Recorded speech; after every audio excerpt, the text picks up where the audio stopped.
Om Swastiastu. Perkenalkan, nama saya Putu Sri Wahyuni dengan NIM 04, Fakultas Keguruan dan Ilmu Pendidikan, Program Studi Pendidikan Guru Sekolah Dasar, dan dosen pengampu Dewi Juniayanti SPD MPD.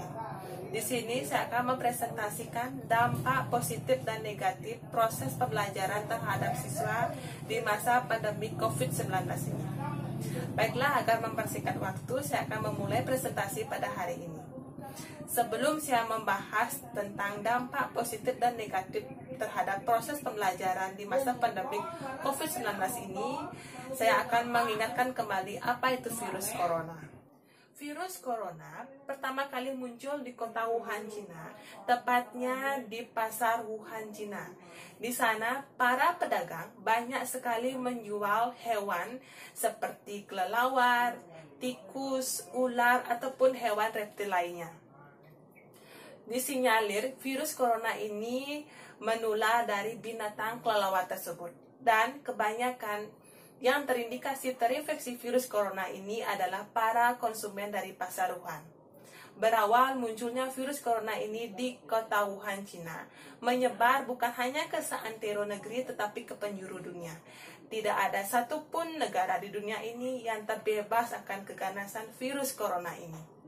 Satu persatu korban meninggal akibat terjangkit virus corona ini bukan hanya puluhan, tetapi ratusan, bahkan mencapai ribuan jiwa di setiap negaranya. Jika diakumulasi secara global, korban yang meninggal akibat terjangkit virus corona ini mencapai puluhan ribu jiwa. Virus corona ini merupakan protein yang terkandung dalam virus corona SARS-2. Virus corona ini memiliki bagian yang khusus atau memiliki bagian yang khusus yang tebal yang mengakibatkan mudahnya dia menempel pada sel manusia dibandingkan dengan jenis virus lainnya.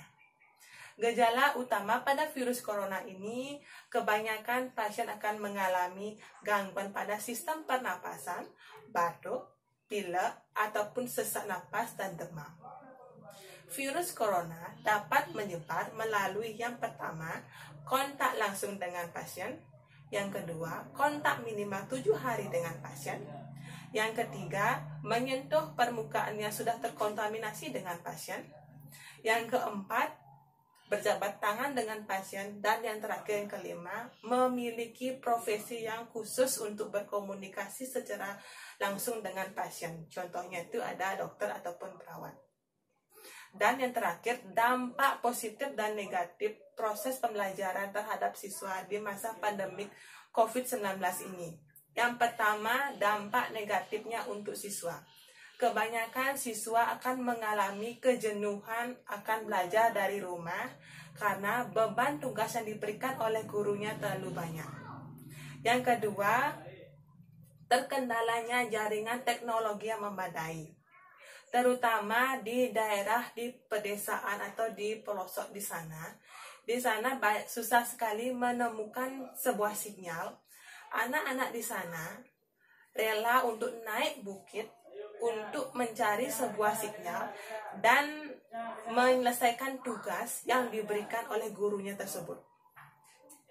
Dan yang ketiga, para siswa akan mengalami kesulitan untuk konsultasi kepada gurunya terhadap berbagai mata pelajaran, terutama mata pelajaran matematika yang membutuhkan pemahaman dan penjelasan yang lebih mendalam.